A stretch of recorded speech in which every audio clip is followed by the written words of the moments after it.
Good morning, everyone.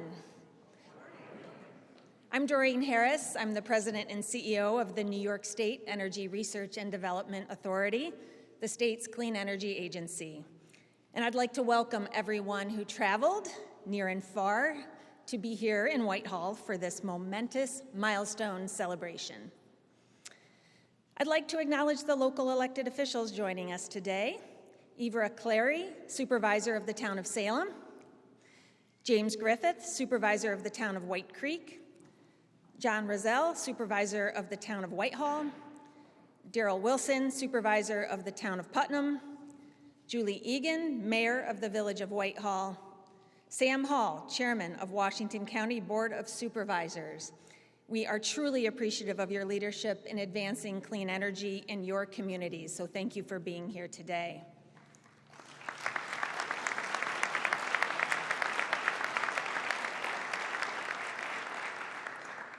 It's also an honor to acknowledge my fellow commissioners who are here today. Thank you and your incredible teams for your partnership in moving this project forward and generally for advancing clean energy around the state in a timely, responsible, and equitable manner. I must also thank the always amazing NYSERDA team, including the chair of our board, Richard Kaufman, who is here today, who contributed to today's milestone and event in so many ways. I am truly your biggest fan. It is a privilege to be here today to kick off this event celebrating a transformational project, which I can say without a doubt is the direct result of and reflective of Governor Hochul's clean energy leadership. Governor, it is the honor of a lifetime to advance New York's ambitious climate leadership and Community Protection Act on your behalf, and to do so in a manner that will benefit all New Yorkers. The Climate Act calls for a just transition to a future powered by clean energy, including 70% renewable energy by 2030. And the project we are here to celebrate and all of the partners near and far are a massive component of achieving this nation-leading outcome. Today's milestones underscore how New York is on a mission to demonstrate that this is not an either-or proposition.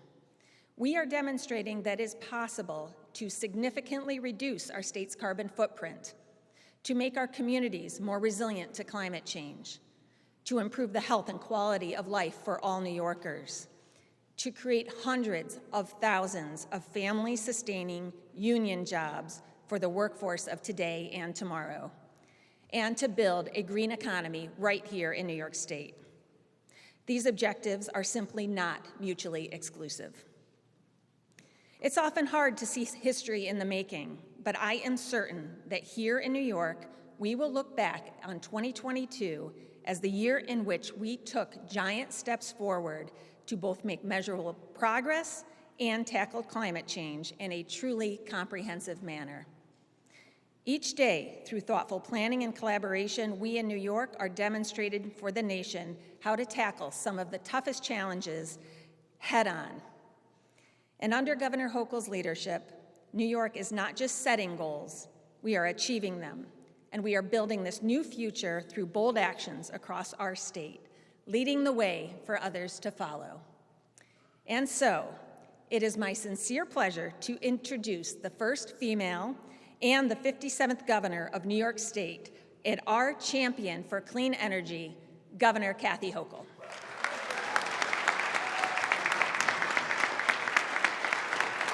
Thank you. Thank you. Thank you, everyone. Thank you for the warm welcome. It is great to be here. First, I want to welcome all of you to this magnificent space. This building goes back to 1899. It's the Whitehall Castle. It sounds very grand, and I'm very grateful that we have a chance to be able to gather here. I want to acknowledge the owners who brought us here today. Are they in the audience here? I want to make sure you recognize. These are two, please stand up, because these are two transplants. Rourke Merrill and his wife, Liz Carnes. Two transplants from Southern California. So I said, have you been through a New York winter yet? And no. Okay. I mentioned that I happened to be in Buffalo about 10 days ago, and we broke a statewide historic record of 82 inches of snow in 24 hours or so, something like that. But I said, I think you're pretty okay here. You don't worry, it's going to be fine. But thank you for hosting us. Everybody, book your events here. This is a beautiful place. It's got a sense of history, and I want to make sure we support our local entrepreneurs who are making things happen. So great to be here as well. I also had a chance to speak to someone yesterday who's very disappointed she could not be here, Energy Secretary Jennifer Granholm. She called me up and she said, you're not going to believe this, but I was out running and I broke my ankle. So I said, and she says, I was going to try to get on the plane anyhow, but they just fitted the cast, and the doctor said it wasn't a good idea. So she will come back up here. She's very excited about this, but I know that she's been up. We've done a number of energy announcements here in the state of New York, and the Biden administration is truly committed to what we're doing here today, and I want to make sure they recognize. You heard from Doreen Harris. When we think back, people beyond our time on Earth, when we look back at how New York State was transformed in a way that is just the envy of the rest of the nation, Doreen Harris will be the one associated with this. And I want to thank her as the CEO of NYSERDA and others, and Rick Kaufman and everyone who's been involved in this process, this whole vision. First, you have to have the vision, but then you have to have the ability to execute, as you said. I don't want to just sit around and be a dreamer. We're going to be doers here, and that's exactly what Doreen Harris does. Let's give her another round of applause.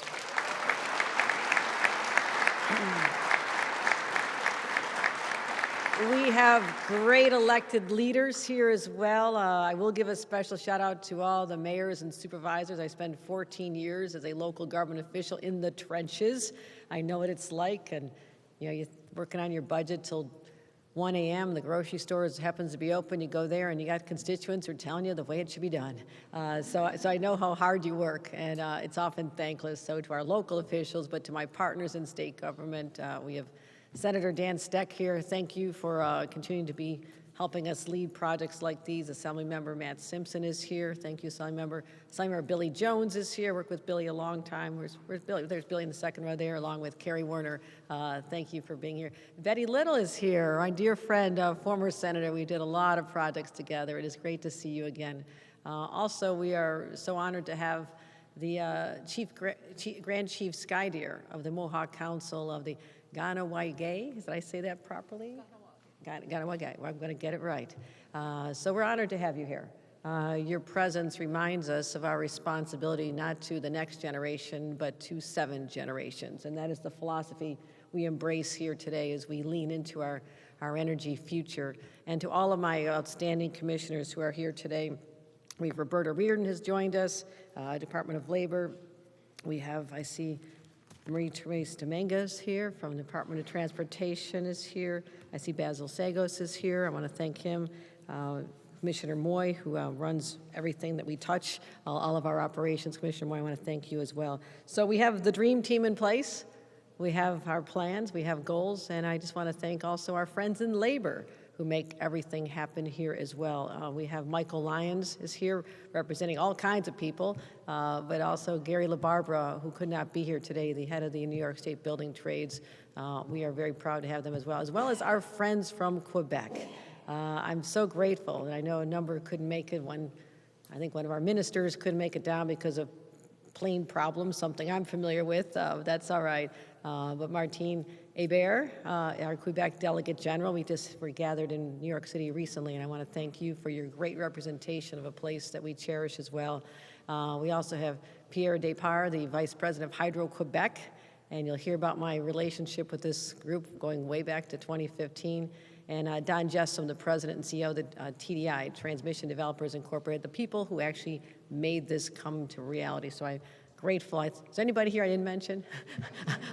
You're all very special. And you'll look back at this day. You'll say you were here in a room when we really launched into a whole new future, one that says there are no bounds, that we can dream big, but we're also going to do extraordinary things. And this project was actually brought to my attention 1 month after I became lieutenant governor back in 2015.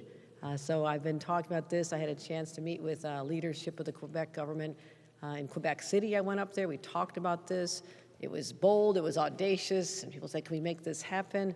I also had a chance to have meetings in my office in New York City as well. So this has been talked about probably at least a decade, if I'm not mistaken, a long time in coming. Now we need to make up for some lost time. So they proposed a very bold, audacious project to help power New York City with hydroelectric power from Quebec. You just think about that, like sitting around, maybe having a glass of wine, thinking like, how can we power New York City? Why not power from Quebec? Why not generate that power there to supplement what we're doing elsewhere in the state? So we saw the great potential of this idea, and literally 1 year ago today, everything changed. It was November 30th, 2020, when we finalized the contract for 2 transformative projects, clean energy projects, combined together, the most broad in scale in our state's history. And we began charting a whole new course for our state, which is exactly what I wanted to do, making these historic investments in how we power our communities and create opportunities for those good paying jobs, which really excites me. I love the jobs we're creating. So here we're talking about, protecting our environment, delivering a whole new way of powering New York City, and you say, why are we doing that? Why aren't we just continuing with the way we've always done it? Because often the status quo is the easiest path. Well, I have a commitment to our environment that goes way back to growing up in what we look back now, and we didn't know it then, was pretty much a toxic disaster. I grew up in a place called Buffalo, New York. Not far down the road was Love Canal. You all know the Love Canal story. We lived through that experience. I lived in a community, my parents lived in a trailer park there right near the steel plant, where every night you'd look out and you'd see this lava-looking substance being deposited, dropped into Lake Erie, where we swam as children by day. And by day, I always thought the skies were supposed to be orange, because we saw the billowing smoke every day, and all you saw as you drove. So you sometimes couldn't even see. You had to put on your windshield wipers, hoping you could get through the smoke from the pollution generated by the smokestacks. That's where I grew up. That was the world that existed for so many. And my dad and grandpa worked at that steel plant. Everybody said, it's about the jobs. We're going to, no one questioned this. But that's probably why I'm such an environmentalist today, because I know the effect it has on people's health and a community overall. And we said, no more. We can't sustain this. And changes were made back then, thank God. People had the vision that we're talking about today, when people recognize in the future what we're doing today, the same way I'm recognizing actually Richard Nixon and others who had the foresight to say we can no longer treat our lakes and our waterways like dumping grounds, and no longer be callous about how we treat our beautiful air. So that's why I would say I'm an environmental justice champion to my core. How could you not be when you saw what these polluters have done for such a long time?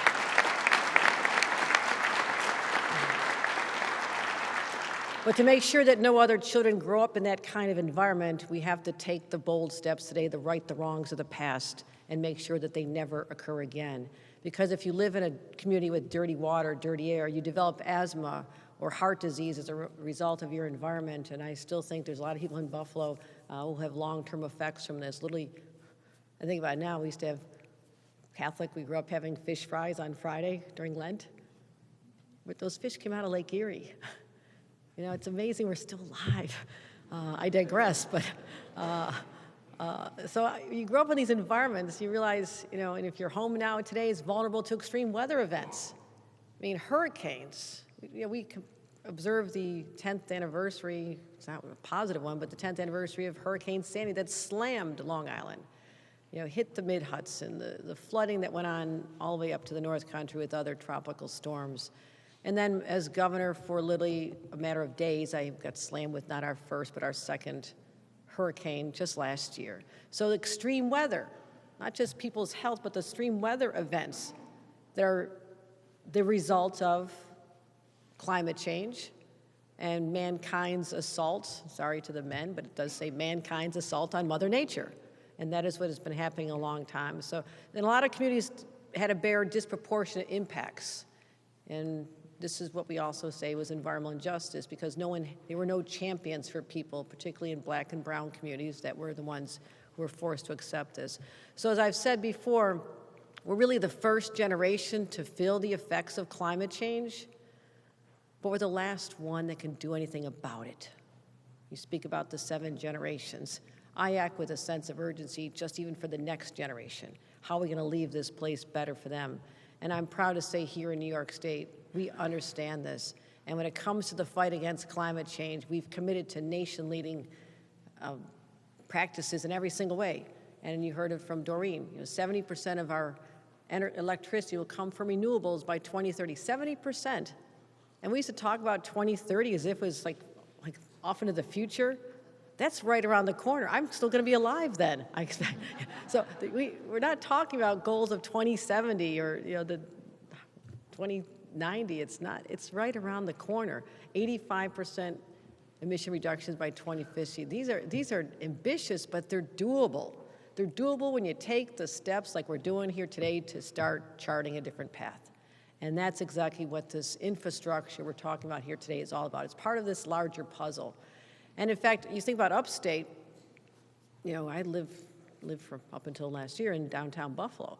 On the site of that Bethlehem steel plant that I was describing to you in rather graphic terms of what it was like, on that very site are wind turbines. Look at that beautiful transition on that same site, wind turbines right there. Offshore wind, we invested over $500 million to create the supply chain to develop offshore wind off the shores of Long Island. That is bold and audacious. And so we've benefited outside of New York City from clean energy initiatives. You see turbines, you see solar arrays all over the place. But New York City has been behind. They've not been able to take advantage of this. And they are still the part of our state with the largest population that is the most heavily reliant on fossil fuels. And you think about the upstate-downstate divide. People talk about it. I don't believe it.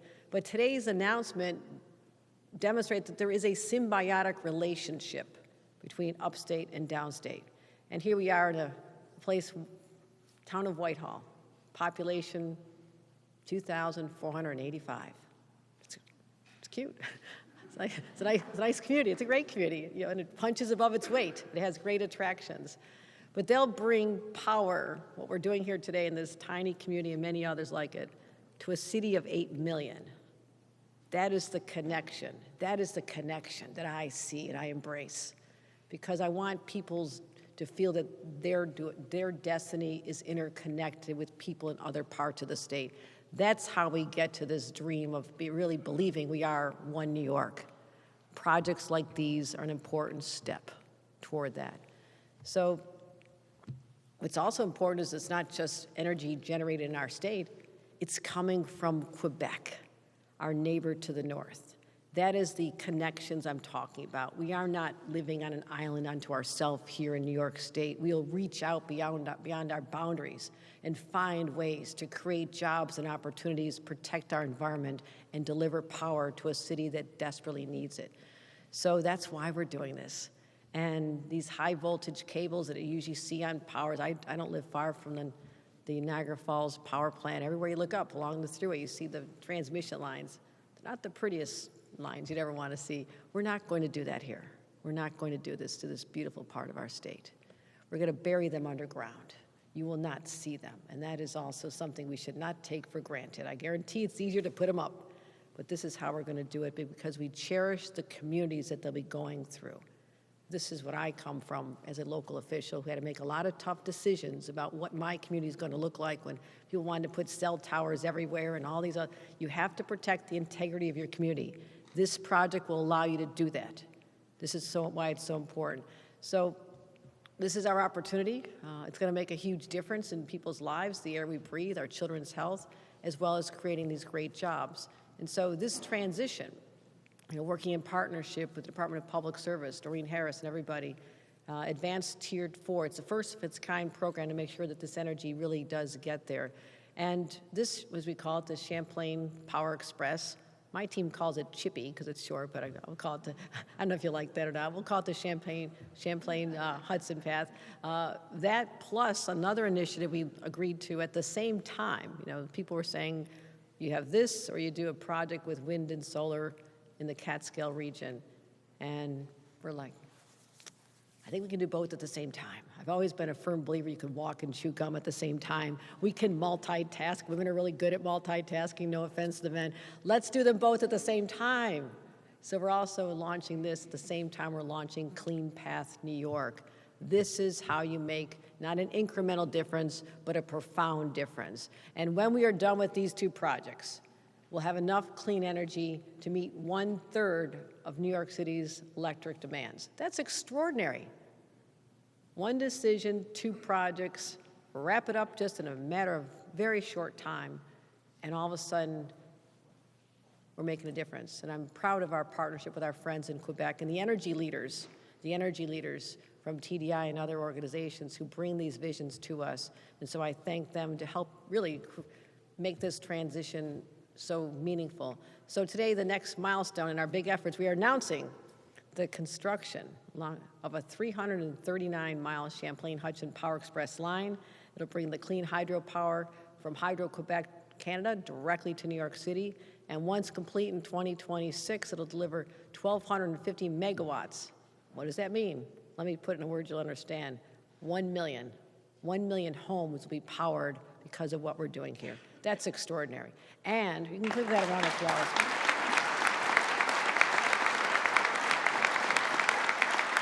And over the first 10 years of the project, will reduce carbon emissions by 37 million metric tons. And that's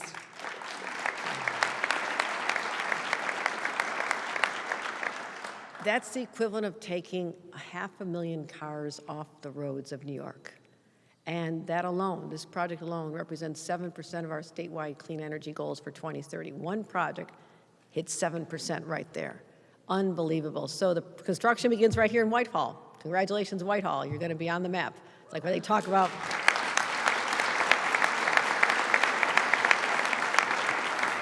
it's like talking about where the Erie Canal started. They'll be talking about where this started years from now. And the initial phase is a 17.6 stretch of transmission through Washington County. This is the largest stretch of the line. And it'll put us on our, as I mentioned, it's going to make us help achieve our goals. But there's also an economic benefit. It's estimated to be $3.5 billion in economic benefits to New Yorkers, $1.4 billion in increased tax revenue to 73 municipalities and 59 school districts. Let me repeat that, $1.4 billion, localities and school districts. And I know you're going to spend it well. And really, this is really, as well as a $40 million green economy fund to ensure the surrounding community benefits are there for the communities, and it'll create over 1,400 quality, family-sustaining, prevailing wage, let me repeat that, prevailing wage jobs during construction, and that is very, very good news for the people who live here and those who will come here in search of those jobs to continue. And maybe next time we get together, the population of Whitehall will not be 2,485. It's going to continue to increase because people will see the quality of life we have here, extraordinary places, and also the jobs will be here. And that is what this is all about. So we're very proud of the labor.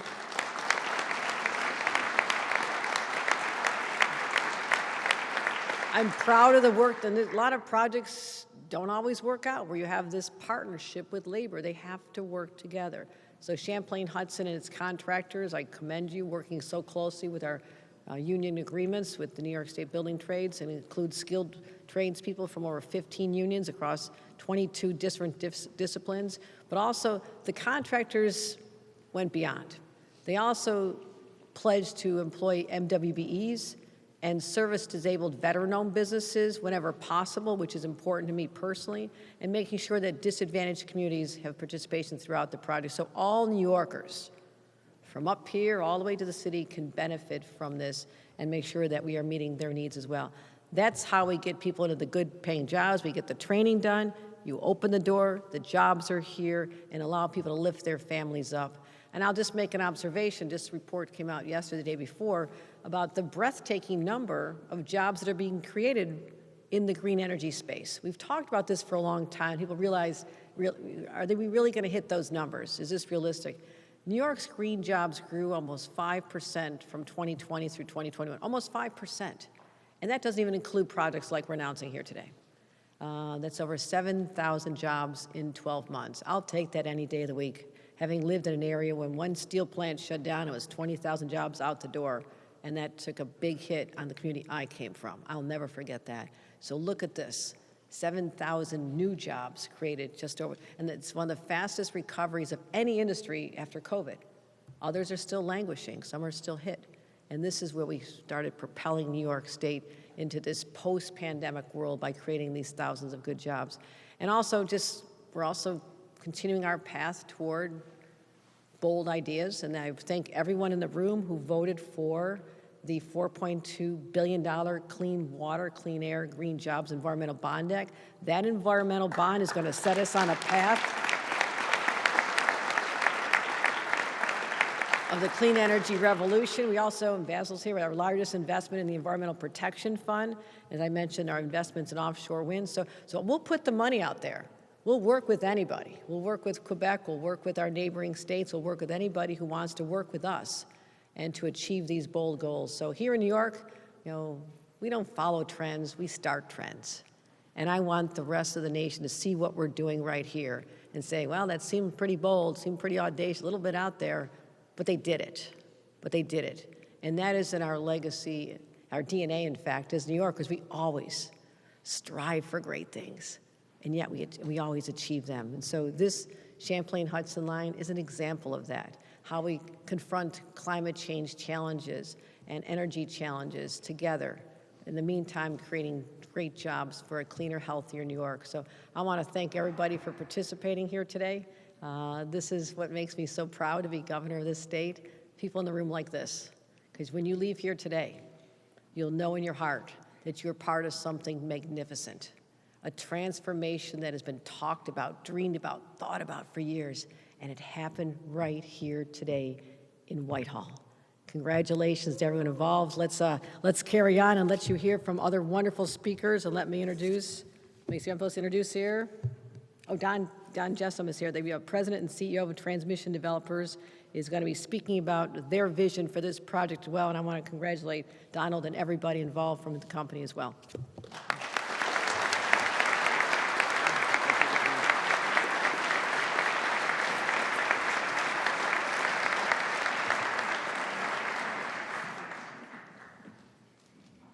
Well, thank you all for joining us here today to celebrate the official start of a groundbreaking project that will provide 20% of New York City's power needs, delivering renewable energy into Astoria, Queens, which has historically bore the brunt of fossil fuel generation and its associated health impacts for decades. The individuals and organizations here today represent many varied interests, but they have one common thing. They share a vision and commitment to clean energy future. Everyone here today saw the promise in this project, believed in it, and committed to making it a reality. But this project is about more than just renewable power. It is about the people of New York who will benefit from cleaner air, good-paying jobs, and investment in towns and counties throughout the state. It also serves as a model for how to build energy projects moving forward. Bold leadership from the governor's office, support from our federal officials, and partnering with local stakeholders are all necessary to make ambitious projects like this a reality. Our team knew going in this would be a very difficult process, that it would require perseverance and determination. And while it was an odyssey, we did start this in 2008, we never viewed the process as a barrier, but as an opportunity to make our project better and deliver on the promise of clean energy. Which is why our team also wanted to be different. We wanted to do this right. So we worked to apply lessons from other projects, and hold extensive engagement with stakeholders, addressing their concerns and incorporating their ideas. Some of the best ideas for our project came from stakeholders. Although our public engagement was made sure to establish lasting programs for this project, such as the Green Economy Fund, which will invest $40 million in green jobs training as we continue our transition away from fossil fuels, and the $117 million Environmental Trust Fund to protect our natural habitats. The project happened because of so many others who saw the promise, believed in it, and committed to making it a reality, even if at times it seemed like an impossible dream. There are many people here today that I want to thank, and specifically I want to recognize, first off, our TDI team, which has weathered many ups and downs, always keeping their eye on the big picture of bringing renewable energy into New York. Our partners at Hydro-Quebec, especially Sophie Brochure, who unfortunately is not here today, a fierce and passionate leader of a great team. Our partners at Blackstone, who saw the promise of this project and never wavered. New York State and NYSERDA, thank you for your hard-working and passionate regulatory agencies, your transformational CLCPA law, and your belief in clean energy as the future. And Governor Hochul, thank you for the vision and steadfast steering of this clean energy transformation. Here's to the next 100 years of our partnership. We owe a great deal of gratitude to the New York labor leaders and their members who supported us from day one and showed up at many of our events. Not every meeting was easy, and that's to be expected when you're trying to bury 339 miles of transmission through communities. Thank you to the environmental groups and the environmental justice activists who helped us understand that the best and only way to build CHPE is the right and careful way. And the right way takes time and patience. Thank you to each and every county, city, village, and town who opened their doors to us to hear about our audacious and ambitious project, listening to us, challenging us, and correcting us. And maybe at times there was a raised voice, but always professionally and with the desire to make CHPE better. Thank you to New York City, its mayor, its past mayor, their deeply knowledgeable team committed to reducing fossil fuel use and providing better air quality and cleaner energy for their residents and communities. They worked with us through some very thorny issues and never wavered in their support, although I'm sure that they are very glad they haven't heard from us over the last couple of months. Lastly, I want to thank everyone who critiqued our plans, supported us, who made our project better, and they did. Our project is much better than when we started, who taught us about things that we needed to consider. It wasn't easy, and at times it was painful. There were setbacks, but the project will make an enormous difference in people's lives. We will work to bring this project into operations, which is going to take a little while. So to those who we will inevitably disrupt during our construction, I thank you in advance for your patience and willingness to put up with the inconvenience now for a cleaner future. So thank you to everyone here. For those who couldn't make it, our collective efforts are proof that these important projects can get done, and we are showing that it is possible. And it is my pleasure to introduce the next speaker, Pierre Depard, Executive Vice President, Strategy and Development at Hydro-Quebec. Thank you.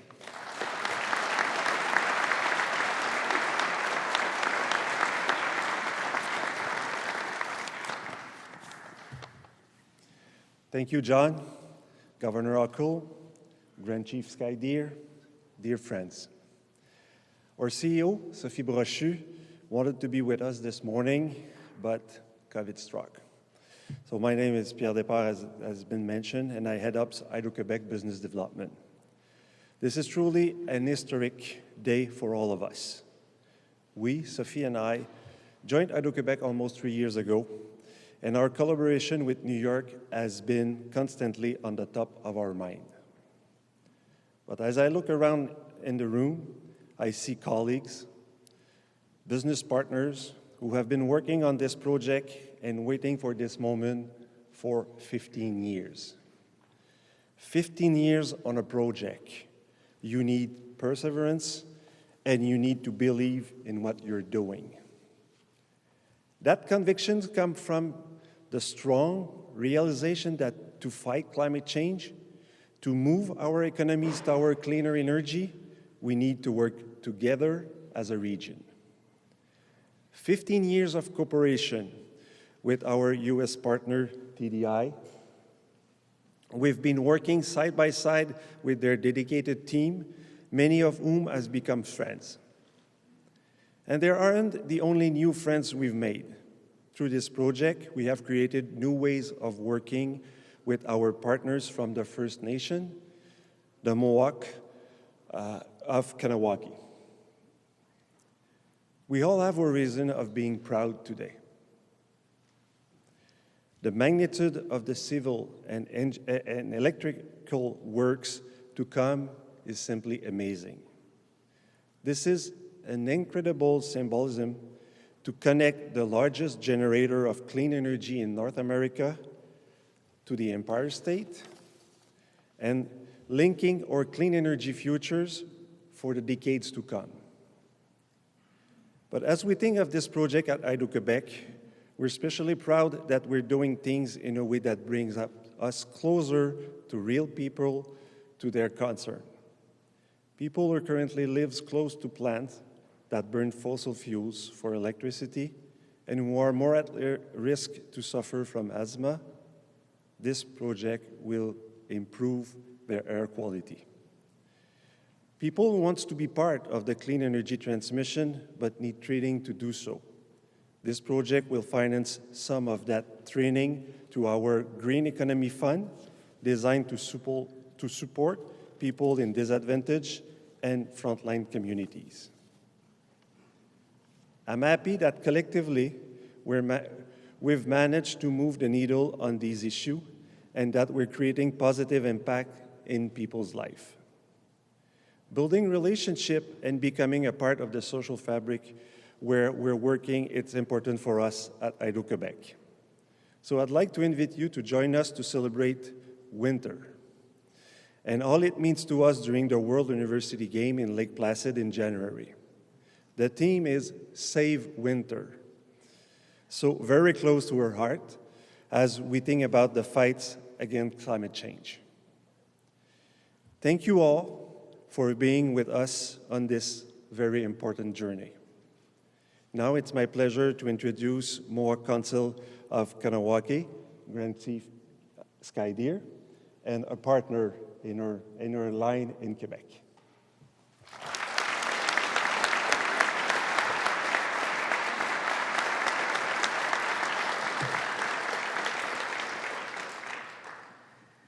Wat kunurado za wagwegu, kasanahoe Skydeer yujats, wagatahuni, kahnawage ni de wageno dan ii ne ahondu ia de ne radizahayas.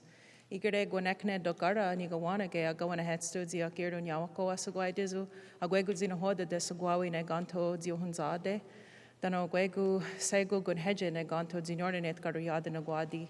Wadu sagodiya de ganha sagwegu ne ungweso ga kudinagare. So togadi ni oto nagwani gora. So my name is Gasanahoe Skydeer. I'm the Grand Chief of the Mohawk Council of Kahnawake, part of the Wolf Clan. I'm very honored to be here today and to welcome you onto what we recognize as the ancestral and historic lands of the Haudenosaunee or the Iroquois, and more specifically the Kanien'kehá:ka, which is my people, the Mohawk. We are so honored to be a part of this project. It is really ground setting and it's really transcending, because for Indigenous people to be a partner in a project of this magnitude, and maybe you don't realize the connection that the Kanien'kehá:ka have to New York, specifically New York City. My grandfather and his 4 brothers were all iron workers, what they call Mohawk iron skywalkers, and helped to build the New York City skyline. They were part of various buildings and bridges, the original World Trade Center, and to the point where there were so many Mohawk people, not just from Kahnawake, but all Mohawk communities, that they created a community in Brooklyn called Little Kahnawake, because there was 800 Mohawk people living in the city, because the commute before the Highway 87 was there was about 15 hours. Now we take for granted that we could drive to New York City in about 6.5, 7. But, back in the day, it was very long. So what they did was they moved their entire families to live in New York to help to do this building of the high-rises and the bridges. And so we have a very fond connection to the city of New York. And, moving forward and seeing that we will be a part of, this historic moment and being able to provide clean, renewable energy, as Indigenous people, and those words that I spoke about in the beginning in my language about the interconnectedness of all things, and what we see in this project is building the bridge between people. I know she couldn't be here today, but the President and CEO, Sophie Brochu, it's a testament to when there's women in leadership, and I'd like to honor Governor Hochul and President Harris. There's just a different dynamic when women are in leadership, and the way we look at the potential and the way we foster relationships. And that's what Sophie Brochu was able to do with my community and bringing us into this project, or how we were able to insert ourselves in the project and saying we need to be a part of this. It's cutting through what we recognize, like I said, as our historical and ancestral lands, and we feel the need to be a partner, because in the past, a lot of times it's not recognized in terms of Indigenous people and our ancestral homelands. And when projects traverse our lands, a lot of times it's just a buyout. Here's some money and, go about your way. But for us to truly be partners in this and co-owners of the transmission line really changes, the narrative and the ability for people to see the merit and the ability for Indigenous people to be a part of the economy, to be a part of the solution. Because for us, we look at the environment. I said our Mother Earth, we believe that all living things are interconnected. They all have a role and a responsibility to play. And as Governor Hochul talked about, those 7 generations principles and thinking, that's a part of our values. And every time we make decisions, we're always considering, well, how are these decisions today going to impact our future generations? All of you, I'm sure, have children, have grandchildren. You are children of your parents and, the descendants of your grandparents. So they were always thinking about you and how, their decisions were going to impact. So that's the kind of responsibility that we all have. And what we see with this project moving forward and being able to provide that clean, renewable energy to reduce the carbon emissions, to help to contribute to slowing down, hopefully, global warming and climate change. We're all impacted by it. We see it daily. And, we, as the Kanien'kehá:ka people in Kahnawake specifically, we didn't always have the greatest relationship with Hydro-Quebec. There's been flooding of historical territories of other nations within the Quebec region. In our community, there was land expropriations. There was, some dirty business in the past. But the thing is, we can't always dwell on the negative. We have to look forward and say, well, what can we do now? We're cognizant of things that have happened historically, but it doesn't mean that we have to let it shape our future, and that we could change, and that we could have better relations, more peaceful relations. And I think that's what Sophie and I set out to do. We said, you know what, this project is going to be about people. It's going to bring people together. It's going to help people bridge that relationship gap, as I mentioned, of people of all colors, all races, like looking at the potential of the job creation. I think that's something our people are looking forward to as well, that we'll be a part of, again, being employed here within New York State and being able to contribute to this project. So I'm, again, so honored to be here and be a part of this historic moment. I think it's again, a step in the right direction, and I hope it sets again a precedent for other Indigenous nations to step forward and show how we could stand together and work together. We're all in this. And when I said those words again, all the people, we all have a responsibility. We recognize that in our culture, that everybody has gifts, that they all have responsibility, that they all have value.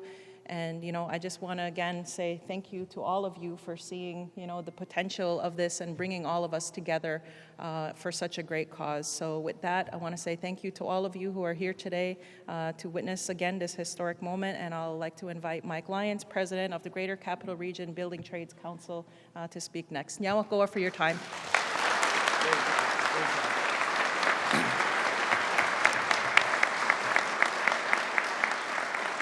Good morning, everyone. A wise person once told me short speeches lead to long friendships, so I'll keep it brief. On behalf of the over 225,000 members of the New York State Building and Construction Trades Council, it's my pleasure to be here to participate in such a historic event. I'd like to thank Governor Hochul and your administration and all those who worked so hard to get this project off the ground. This is a unique and transformational project, and we are proud to be part of it. The Champlain-Hudson Power Express will create hundreds of good-paying union jobs and local jobs, and there will be over 3 million hours worked on this project. It's going to help so many communities along its route, and the hours will ensure that our members have good-paying jobs, will have health care, and will have pensions and a spot in the middle class. We look forward to working closely with the contractors that are going to be working on this project, and I'd like to thank Gene Martin. I know it's been a tumultuous path, but we always worked out well, and Gene from TDI and his team always ensured that this project will be 100% union, and he stuck to his word. So thank you, Gene, and thank you, everyone, and please now join us for a ceremonial groundbreaking in this big box of dirt.